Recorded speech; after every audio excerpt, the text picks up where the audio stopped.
Good evening, and welcome to the inaugural Misk Academy 1-hour leadership webinar series. My name is Solveig Nicklos. I'm the Director of Leadership for Misk Academy. In this conversation, we talk about seeing around corners as a guide to anticipate, understand, and capitalize on the key inflection points that shape the consistently shifting marketplace. My guest tonight is Rita McGrath. Rita is a best-selling author, a sought-after speaker, and a longtime professor at Columbia Business School. She is widely recognized as a premier expert on leading innovation and growth during times of uncertainty. Rita has received the #1 Achievement Award for Strategy from the prestigious Thinkers 50 and has been consistently named one of the world's top 10 management thinkers in its biannual rankings. As a consultant to CEOs, her work has had a lasting impact on the strategy and growth programs of Fortune 500 companies worldwide. Rita is the author of the best-selling book, The End of Competitive Advantage, and Seeing Around Corners, How to Spot Inflection Points in Business Before They Happen. She's written 3 other books, including Discovery-Driven Growth, which was cited by Clayton Christensen as creating one of the most important management ideas ever developed. She's a highly sought-after speaker at executive corporate events around the globe, such as the Global Peter Drucker Forum. Rita is the founder of Elise, a company focused on helping organizations go beyond innovation theater by developing tools to implement the discovery-driven growth approach. She received her PhD from the Wharton School and has degrees with honors from Barnard and Columbia School of International Public Affairs. Welcome, Rita. It's a pleasure to be here. So nice to be flying across the world virtually to be with you. It is, and it's fun to see you. I mean, we've worked together before, and it's lovely to see you here. Thanks so much for joining us. Thank you. So what I thought we'd do is I'll just present a couple of ideas briefly, and then we'll have a conversation. Does that would be fantastic. And I will ask the audience, I'll prep them, but just by saying we will take questions later. So Absolutely. Keep that in mind as we're going through the presentation. And put them in the chat too. I mean, that would be amazing. So that'd be great. Perfect. Okay, so let me share my screen.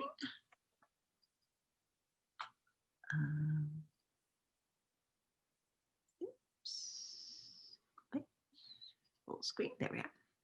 Can you see that?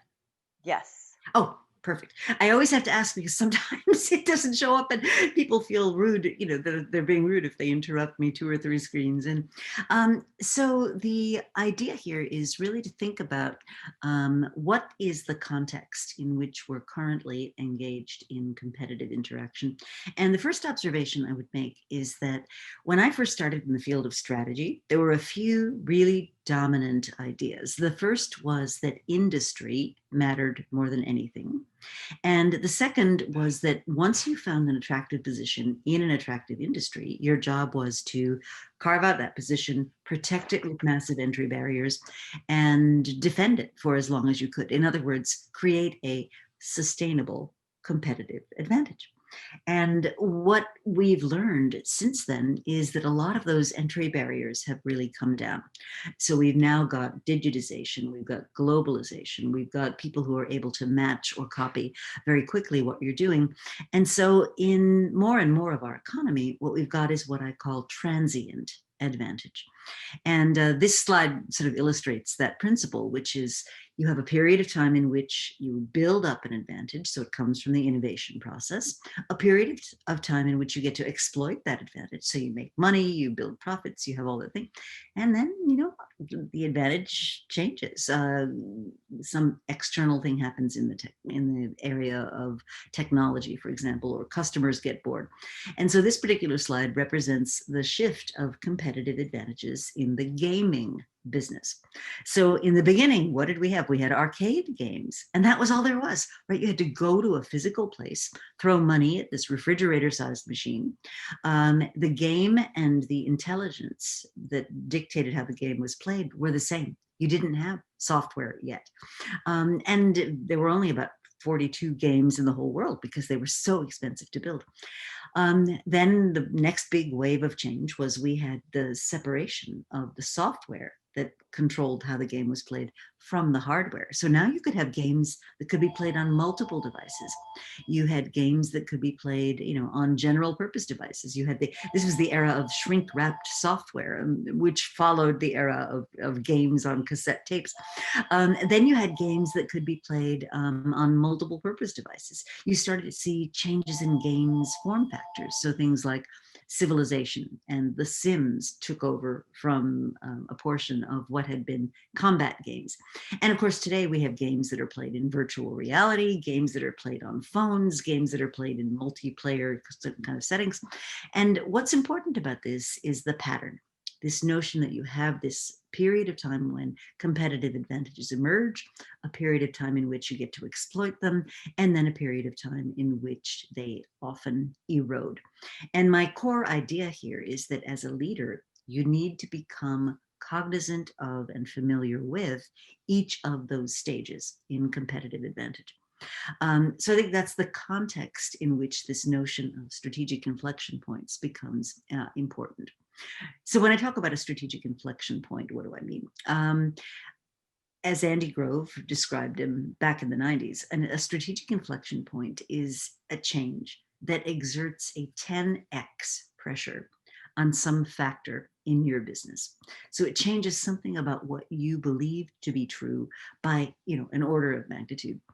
And if you get it right, it can take your business to new heights.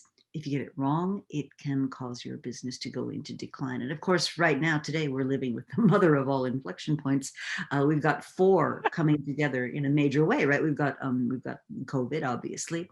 We've got massive economic disruption. We've got environmental concerns, and then social justice issues really coming to the forefront. And so how business leaders react to those things today is going to fundamentally shape how their efforts move forward. And so why do so many established organizations really miss oncoming inflection points? And I'll argue that it's a very human thing, right? That, you look at the world through the lens of what was possible when your business was born. And any business is born at a particular historical moment. And certain things are possible and certain things are not. And as you begin to develop a recipe for success, what happens is that you develop key performance indicators, you develop practices, you develop methodologies that tell you what's going to be more or less successful going forward. And that lens completely colors your view of the world.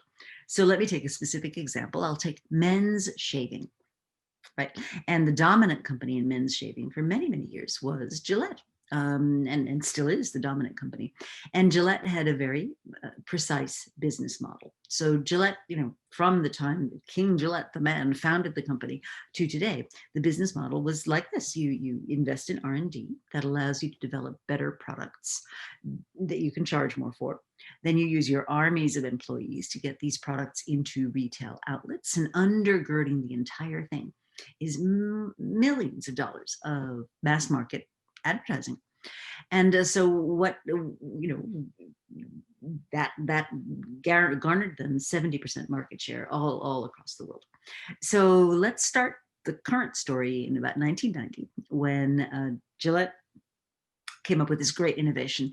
We're going to put 2 blades on a stem, and that's going to give you an even better shave. And it was the best a man can get. And the television campaign that accompanied this was amazing. It was like the first blade came along and picked the hair up from your face, and the second blade came along and slashed it off, and that was awesome. And this was amazing. In business school, Solveig, you probably remember this business. I remember them well, yes. Written about this, the sensor, the Gillette, the launch of the sensor rival. And this carried them for 10 years, right? And then they had the next innovation. And what was that? 3 blades. Yes, the Mach 3.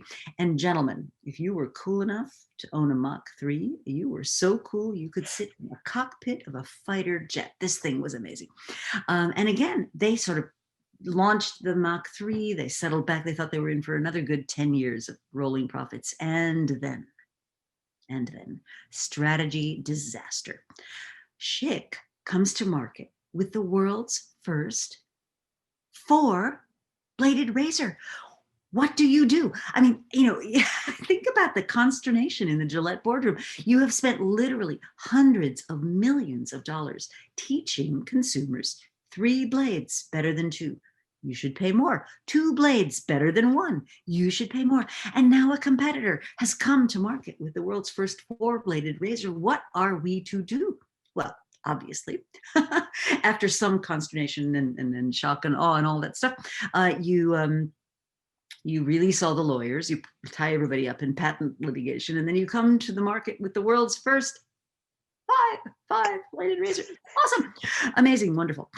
Now, my point in telling you all this is that is the mindset of the executive at Gillette at that time, and very well-run company owned by Procter & Gamble. Procter & Gamble bought them in 2005 for I think $57 billion. I mean, amazing, organization. And so I'm not critical of them at all, but it illustrates a really interesting problem about inflection points, which is that when that's your world, is it 2 blades, 3 blades? Are there people who spend their entire life worrying about where on the shelf, in the retail outlet, does the thing get positioned? You kind of overlook what could be a major challenge to that model. So meanwhile, while all this is going on, in a proverbial garage is a sort of a failed entrepreneur, a guy named Mike Dubin. He applied to Columbia Business School. We turned him down, which is a sign perhaps of the lack of quality of our selection process. But anyway, he's meeting up with a friend of his dad's who has this weird business where he buys things from one part of the world and resells them for a profit in another. And they're talking about razor blades because this guy's just managed to get 140,000 sort of decent quality, not awesome, but decent quality razor blades from South Korea. And he's sort of chatting about where could he unload them. And as the evening wears on, they start to talk about the negatives of this very model that Gillette has created. And if you think about it, there's a lot of negatives. The blades are expensive. Of course they are. That's by design. They're supposed to be expensive. Because they're expensive and they're small, they're catnip for shoplifters. So they get locked up behind a razor fortress in the retail establishment. You have to go to a store to buy them, and. And Dubin has this epiphany. He says, why do we do it that way? Why don't we create a razors as a service business where we're going to take the lessons from technology and turn it into a service? And so this idea of Dollar Shave Club pops into his brain. And what they do in the next year or so is they actually create a whole different business model, which we've come to call now direct to consumer. And what that means is that we're not going to, you don't have to go to a store. We're going to ship razors directly to you. We advertise the thing on YouTube, so we don't need mass market television advertising. We make this hilarious video, which I think was $35,000 or something to create. No particular huge budget, but it goes popular and people are retweeting it and sending it to each other. It goes viral, which I'm always, in this day and age, a little hesitant to use the term, but it really gets popular. And we recruit brand ambassadors on Facebook. The first day we open for business, 20,000 subscriptions. And what happens? Well, very, very popular business. Gillette's market share in the ensuing couple of years drops from 70% of men's razors to about 59%, which is still pretty good. I mean, it's pretty good business, but they never saw that coming. And I think it's because of this fundamental issue of strategic inflection points where you're just so focused on what you're doing today, you don't see what's going on around you. And so that's really, I think, the jumping off point, perhaps, Solveig, for the conversation we want to have. Wonderful. Well, I appreciate that. Obviously, I've seen that case before, and I think it's an excellent example of how we, as you mentioned, are where we are right now, because there are certainly 4 major issues that we're all facing. But I'm going to put that off actually a little bit into the conversation and ask you to take a step back and talk about the evolution of some of the models that you've used, the discovery-driven growth, and how that led into seeing around corners. Because as someone who has had the opportunity to work with you for years, I find the thought process that went behind that very, very important and very relevant continues to be relevant to today and leading into that conversation. Oh, thank you. Well, so Solveig and I worked together. I think I was a doctoral student at Wharton years ago when I first started. And so the concept of what I call discovery-driven planning had its roots in a very peculiar business phenomenon, which we continue to see it being repeated over and over, which is that highly regarded executives working for well-run companies would venture into these new territories and encounter flops. Their business would just blow up. And so things like, well, back in the day, it was FedEx launched this thing called Zap Mail. And this was before, like, this was a long time ago. But the idea was that you would bring your document to a FedEx office and they would scan it sort of in this incredibly evolved technology, and then they would zap mail it to another FedEx office, and your counterpart at this other office would go and pick it up from FedEx. Well, fax machines, and then later, of course, email kind of made that whole business concept irrelevant. And they spent, oh boy, $55 million, I think, developing this thing. So that became my rule of thumb. I have a file back in my home office over there, and it's called my flops file. And to get into my flops file, you have to lose your parent company at least $50 million. That was the bar. And there are so many, right? So there was Revlon's Vital Radiance line of cosmetics, which was makeup for women of a certain age, whom it turned out were not amused at being reminded of this at the cosmetics counter. There was Amazon's Fire Phone, which is basically a CEO pet project, which went disastrously wrong. And My so, favorite, though, that example is the vegetable flavored Jello. I have to be totally, honest. totally. Vegetable flavor, yeah. Cucumber flavored Jello, Oreo flavor, watermelon flavored Oreos. That was another one, and many of the others. And what I think is a mistake is to say these were dumb managers, these were dumb ideas, or this was not something that ever could work. Because some of these later on proved to actually be really popular. I mean, one of my favorites is the AT&T picture phone. So the picture phone was actually created in the 1960s, I think 1962. It was marketed for the first time in 1970 in Pittsburgh.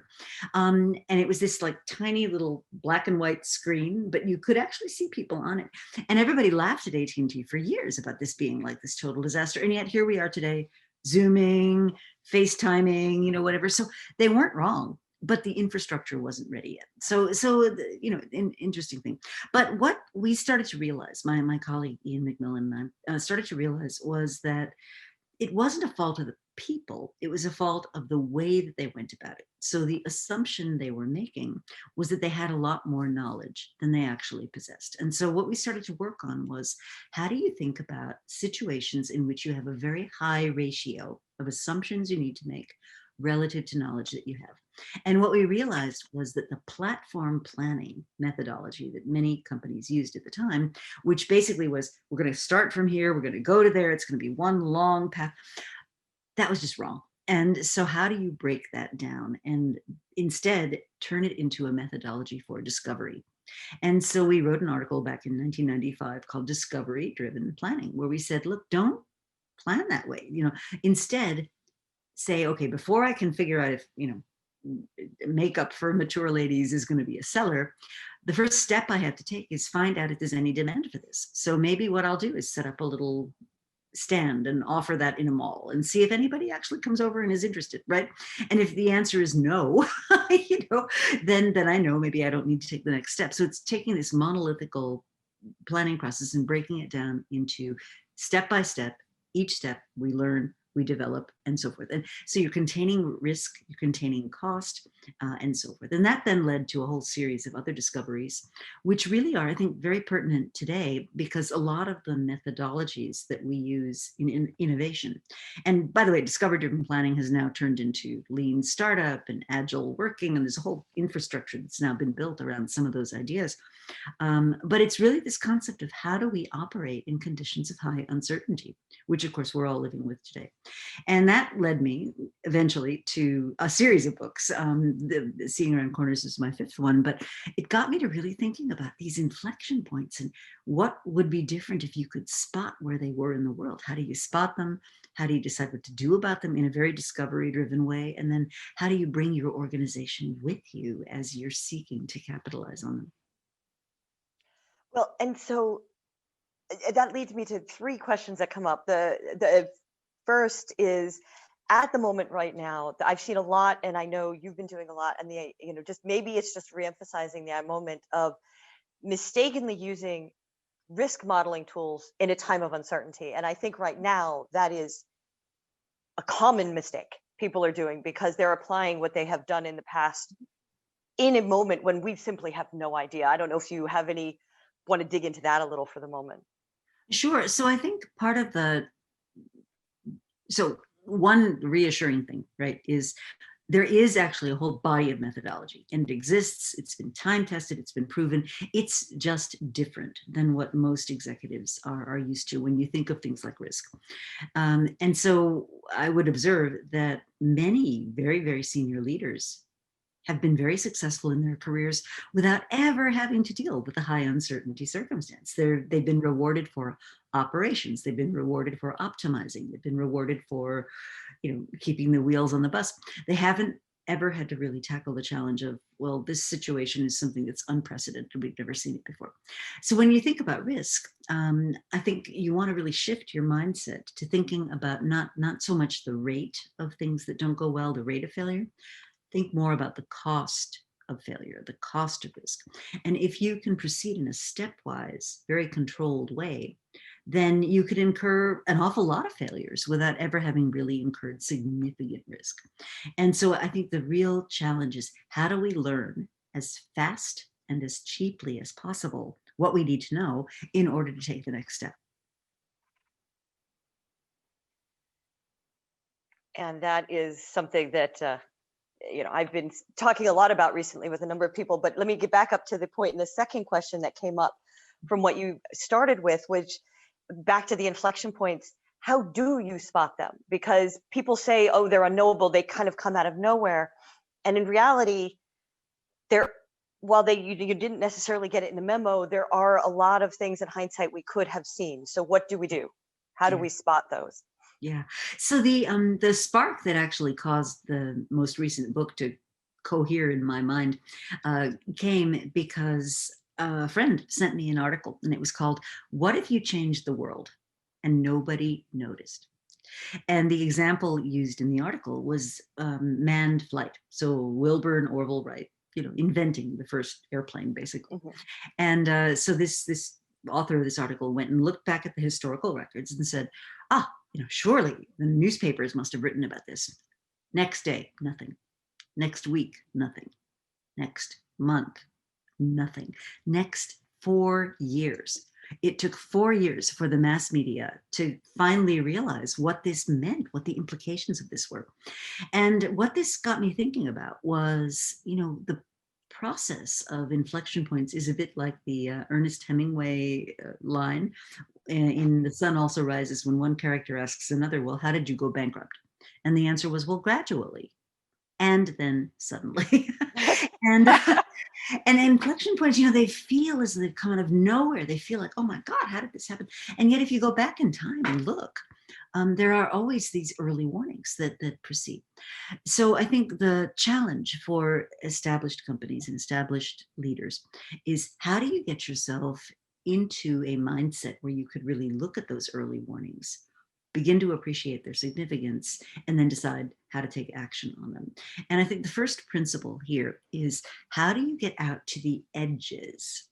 And this is another concept I borrowed from Andy Grove, which is, he said, if you wish to understand where spring is making itself felt, you must travel to the periphery, because that is where the snow is most exposed. And this isn't going to mean a lot to a lot of folks. I was like, we may need to find a new analogy for my audience today. Sorry, but anyway, what the point is really, though, that the things that are going to change your business don't happen neatly on the conference table at headquarters. They happen sort of where you're having those interactions with customers, or where a competitor is doing something you didn't think of, or where some guy in an R&D lab is saying, I could put 2 razors on a stem. And so as a leader, how do you position yourself to get out to those edges? And there's some practical techniques that I mentioned in the book. So one of them is, how do you get direct exposure? How do you make sure you're not being buffered and insulated from what other people want you to see and think? Another one is diversity of thought. and diversity of experience. Because if you're all a monoculture, if you're all looking at the problem the same way, chances are those things that are right and left, you're not really going to see. And then another technique that I talk about a lot is based on a science fiction writer. And he was very famous for saying, the future, it's already here. It's just not evenly distributed yet. and so how do you get yourself to where bits of the future are already making themselves felt? So the ubiquity of cell phones actually predicted in 1958 in a newspaper article, when people said, these things are going to be with us eternally. We're always going to be connected. And so, what was that now? 60, 70 years ago, people said the ubiquity of cell phones could be possible, but the technology wasn't there yet. The ecosystem wasn't there yet. So I think part of the genius of this is really immersing yourself in a broader array of inputs than those that you might normally entertain. And where do you find those? What input, what are the inputs that you recommend? I mean, you talked a moment ago, we talked at the beginning in the conversation, you talked about, the disruption of non-industry players, which has been an issue back to what happened after the financial crisis in 2007 and 8. And I am certain is going to happen now, but where do you recommend people look for the disruptive information? So I think a couple of suggestions are, as I said, any industry is surrounded by a set of constraints that come from the past. And so those situations create customer dissatisfaction, right? So if you think about what is the thing that I've created, it's so similar to the Gillette example, right? So what are the negatives in the way things are done? What would my stakeholders, what would my customers prefer to do without? What are they working around? What are the things that are displeasing to them or a nuisance for them? And really being honest about what those things are. And if you think about it, any sector has things we don't like. It has, the fact that you have to pay for the thing is a negative. So I would really look at where are customers displeased or dissatisfied, and what could be done to erase that element of dissatisfaction. And, I think one of the biggest trends really has been digital. And if you think about digital and how it's evolved, digital in business kind of started in marketing. We digitized what was easy. So we digitized music, and we digitized books, and we digitized, other content that was easy to digitize. And at the time, if you go back to the 90s, where did the chief digital officer live? Well, they typically lived in marketing. They reported up to the marketing division. And the next big wave of digital was we started to see digital having an effect on products. So if you wanted to buy a hammer, in days gone by, you would go to a hardware store and you'd say, all right, I'll have that one. Now you look online and some guy writes a review and says, oh, don't buy this hammer. I left it out in the sun and the plastic melted, because it was too hot. And so now you've got digital surrounding your products, and you're starting to see now digital becoming two-way. Right. So you're marketing, but not just to a customer, you're marketing to a network. And now what we're at is sort of the next wave of digital, which is it's getting into business models. And so what digital's doing is it's offering customers the opportunity to get something 10 times cheaper, 10 times better, 10 times more convenient than the way that we used to do things, because it's erased some of the barriers and ironed out some of the inefficiencies in how we deliver services. So I think the best place to look is, where are customers frustrated? Where are they finding that current solutions are not really doing the job for them? And who's rising to the challenge of meeting those new expectations?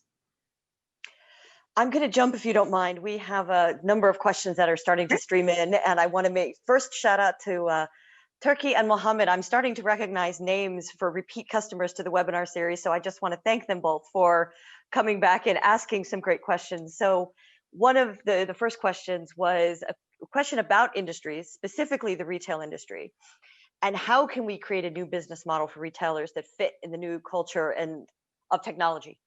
Because that industry, that to me strikes me as an industry similar, in my opinion, to cracks we see in education. I'm sure I know you're familiar with Scott Galloway's work, and I'm referencing him only because I'm going to quote him in the idea where I first heard the statement that, COVID is an accelerant more than a change agent in a number of ways. And I think that applies directly to retail and certainly pieces of education. But I'm going to throw it over to you to how, retail might survive this. How have they evolved? I mean, everyone knows Amazon is out there, but beyond that, what should we be looking at?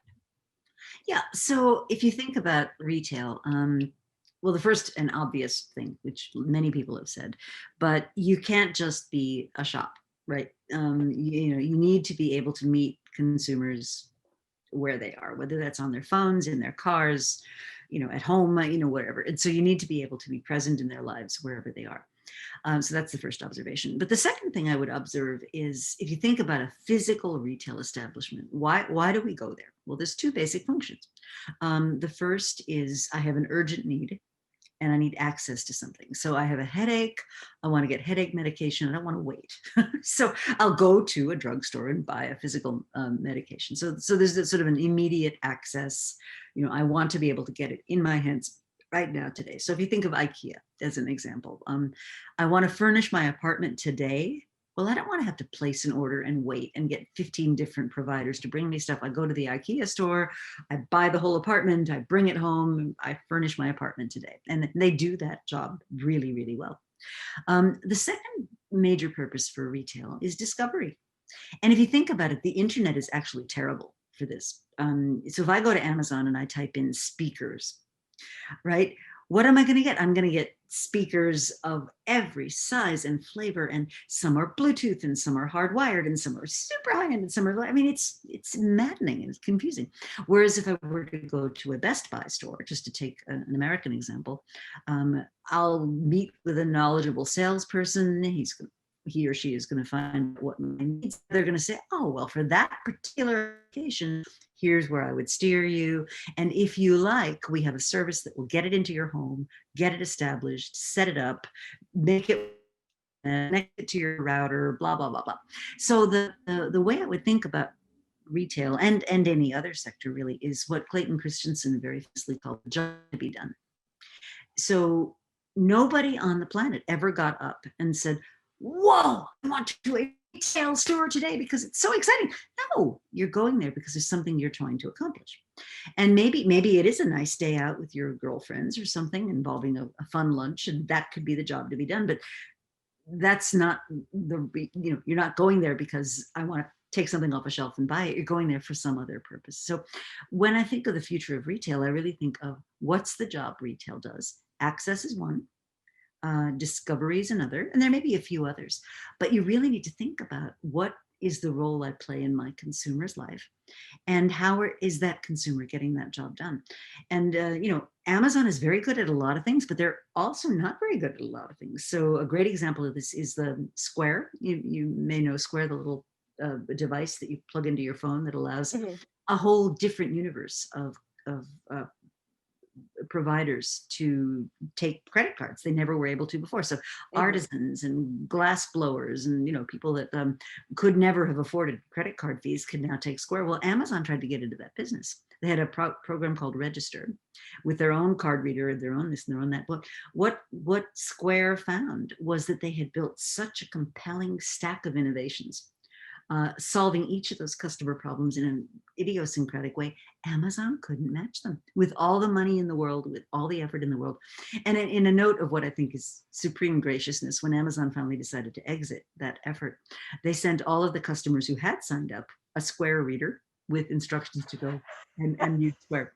So I think it's this customer job to be done, that if you do that better than anybody else, nobody can touch you.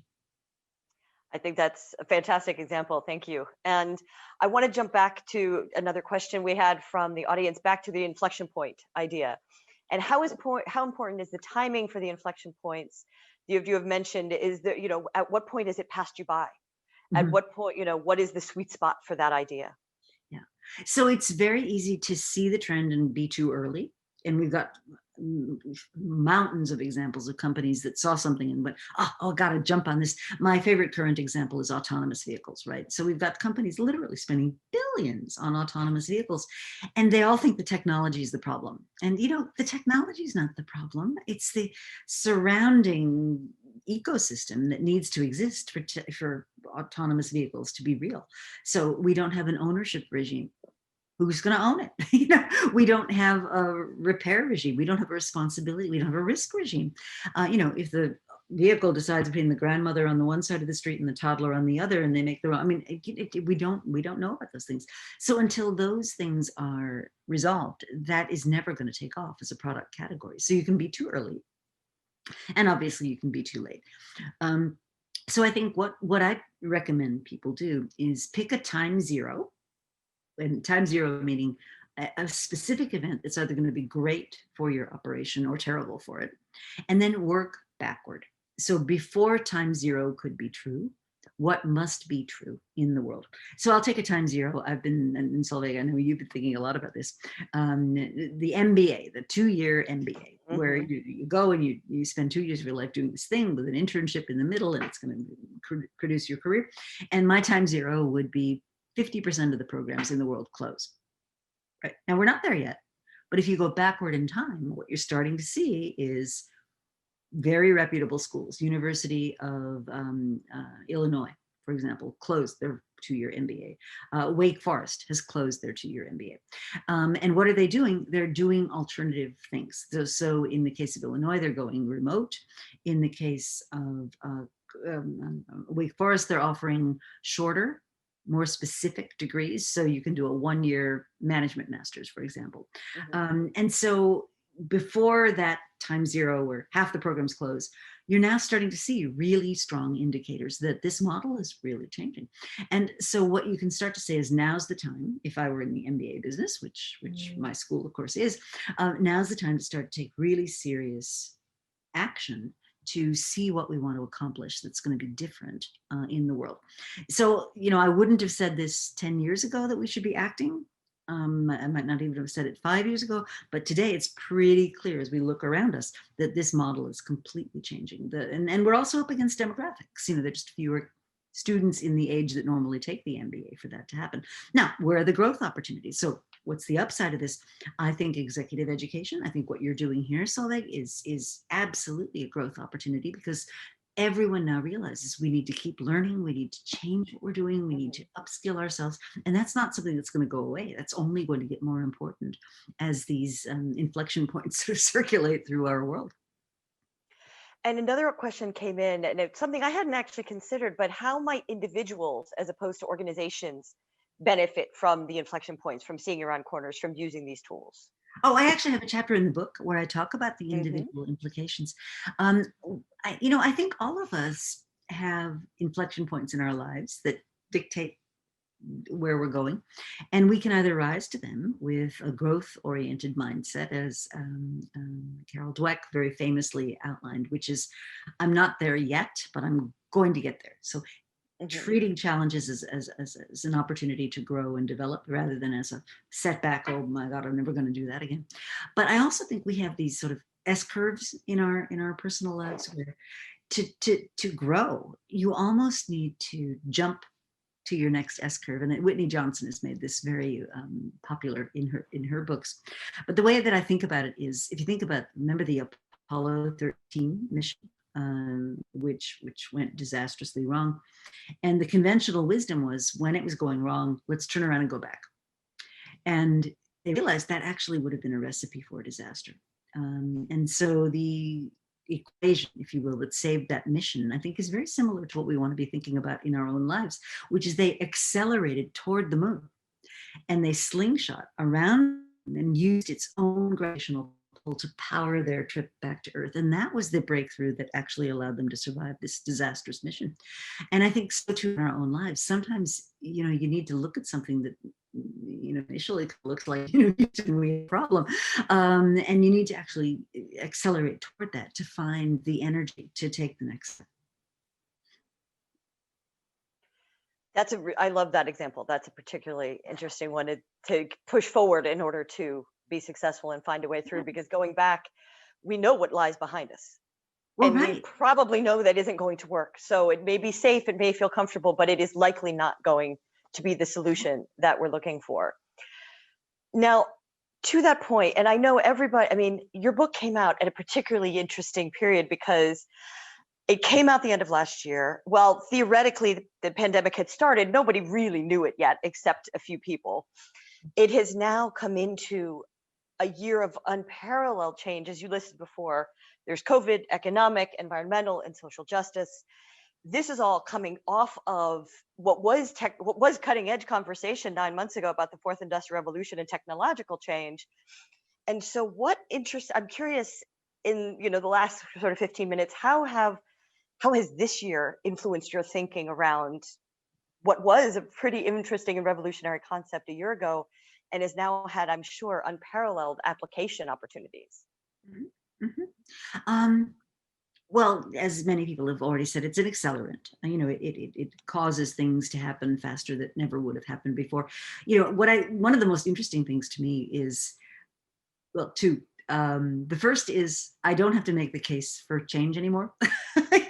It used to take like the first That is half of the true. conversation to sort of say, you really should be thinking about what might be happening in the future. And nobody wants to have that conversation. They're all like, yes, yes, I know everything's changed. What do we do now? So that's the first thing. But I think the second thing is we've all made investments in technology, in learning, in things we never even would have had on the table a year ago. And having made those investments, I don't think we're going to suddenly turn our back on them. And so I think what we can begin to think about going forward is people have now learned new ways of working. They've learned new ways of relating to one another. They've learned so many of the things we took for granted can be done in different ways. So, I mean, certainly among the colleagues, and I know Solveig, you and I have discussed this, is tell me again why I went to an airport and flew for 18 hours to go to Singapore to give an hour and a quarter speech in person. Like, why did I do that? And so you're going to see a lot of questioning of some of the basic assumptions of business. Now, at the same time, there are going to be things that don't change. And I think that's as important to think about as the things that will. And one of the things we know about human creativity and coming up with novel solutions is we do that best when we are actually physically together. So an interesting comment that was made by a colleague of mine who runs sort of an incubator accelerator for an insurance company. And she said, when we were all in the office together, information just naturally happened. It flowed, we connected. She said, today, like we have to be on Zoom and it's all a meeting. So right now what's happening is, our birthday parties, our regular conversations, our conferences, our learning opportunities, it's all a meeting. I think we're going to experience a real fatigue of that, that Hmm. people are going to realize the things that really were magical about all. But I think there's going to be a much higher premium based on what are the occasions that really require that? And what are the jobs that really require that? And a lot of other stuff is going to be done virtually remote. We've seen a lot. Obviously, you mentioned a very good one related to the idea of ideation, innovation, knowledge sharing, communication is still a challenge in a strictly virtual environment. And we've seen obviously disruption in education contexts, but one of our audience members has asked specifically to the academic world and the education world, how do we see that? What changes do we think will endure? What do we think maybe not? And as a follow-on question to that, other industries that you think, or innovations you think are coming that are being driven by COVID in this whole situation, but haven't yet taken hold? Mm-hmm. So let's start with education. I think when you go back to jobs to be done, right? And I think certainly when it comes to higher education, we have this mythology about the actual job we're doing, which I don't think maps onto reality. So the mythology is we are, the sage on the stage. We are like the ancient monks where, the students come to us for these pearls of wisdom and we're going to translate it into something that fills their head with knowledge. That's sort of that's the myth we like to tell ourselves as educators. And in reality, what we know is that certainly for college students, college age students, they're coming for a coming of age experience. They're coming to meet other college students. They're coming for the parties. They're coming for the band. They're coming for the sports. They're coming for all that stuff. And, they kind of take for granted whatever the knowledge is, because to be perfectly blunt, 90% of it you can probably get from YouTube for free right now. So I think one of the things that's a great reckoning in higher education is that job to be done is not necessarily this sage on a stage, professor at the center of the universe kind of job. It's a very different thing. So that's one issue. The second issue of jobs to be done in higher education is people are looking for credentials. And I've written about this extensively, that I really think we're looking at a world where the degree, the BA or the MBA or the PhD, whatever the degree is going to give way to credentialing on the basis of mastery. And so if you think about it, if I can be credentialed in coding, which coding boot camps can do, very efficiently today, why would I spend the 2 years and the lost income and the effort, leaving aside the coming of age thing, why would I spend that time to just get that credential when I could do it much more effectively and efficiently? So I think for many parts of education, what we'll see is an unbundling. And the analogy I would draw is when you used to be able to buy music by the song, as opposed to having to buy 18 songs to buy the one that you really wanted, it was a great unbundling. It was a great shift of value in that sector, in the music business. And I think we'll see the same in education. So let's move now to the content part of education. So if what you want is to be credentialed in the very best, fill in blank, right? So let's say you wanted to be credentialed as the world expert in psychological safety. Well, why wouldn't you take your curriculum from Amy Edmondson at Harvard than whoever happened to be teaching that stuff at your local university? So you're going to see kind of an expertise star system emerging, I suspect, in the content part of education. Mm-hmm. I think the coming of age thing will still be important, but I think it's going to be different, clearly very, very different. And people are going to start saying, hey, look, if I have to do this remotely, right, why am I paying all this money for dorms and food and all that stuff? So I think that's a big thing with education. Now, remind me of the second category we were talking about. Well, just other changes that you see coming. Yeah. Well, so when I look for an industry that's vulnerable to a major inflection point changing the way it does business, here are some things I look for.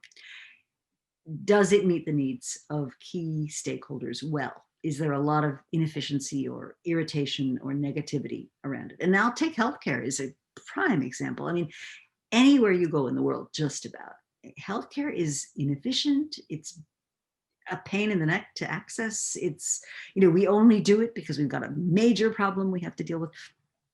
And so what we're starting to see now is a whole range of solutions that make it more convenient, more user-friendly, that actually deal with the whole problem, not just the pill or the medication or the prescription, that are really trying to help you have a better life. In fact, to the point where today there's discussion now of housing being included in reimbursable healthcare, because obviously if you don't have a safe and quality place to live, you're going to have a lot of health issues.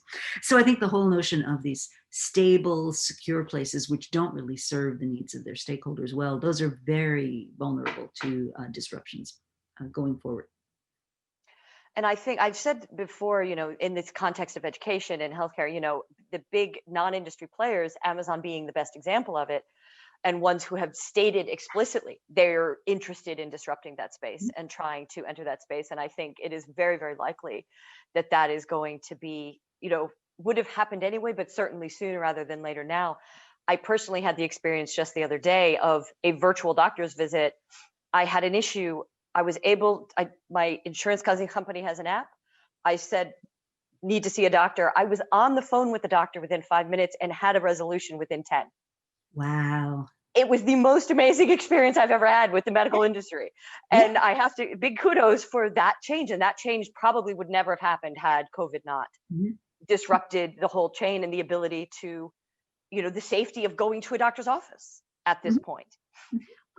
Now, we, of course, one of the things we're focusing on at Misk is leadership. So I would be remiss if I don't ask you at least one question as to leadership skills and areas you think people should be developing sort of in a post-COVID environment, social justice, what should we be focusing on, the world that we're facing right now? So I think the first observation I would make is a lot of our assumptions about leadership come from a world of more predictability. So when you've got a lot of experience with the past, you can project that experience into the future. And this sort of image of the leader who's on the horse with the sword telling people what to do, that's, I think, still very present in our assumptions about what leaders do. What I think uncertainty does is it really changes the equation. It puts the premium on curiosity, asking questions, asking questions, getting information from the edges, psychologically safe workspaces, as Amy Edmondson discovered many years ago. You need to make it possible for people to bring you uncomfortable information. You need to be able to accept data that may not conform to your previous assumptions. And there's this huge need to have leaders that are able to say, new information has come in, I'm going to change course. When I think a lot of our traditional views of how leaders behave, so good leaders meet their numbers, good leaders, perform as expected. Well, in an unexpected environment, that's crazy. What you want instead is leaders who are able to pivot and move as the environment changes. And I think that's a whole different class of leadership skills. So sensing, curiosity.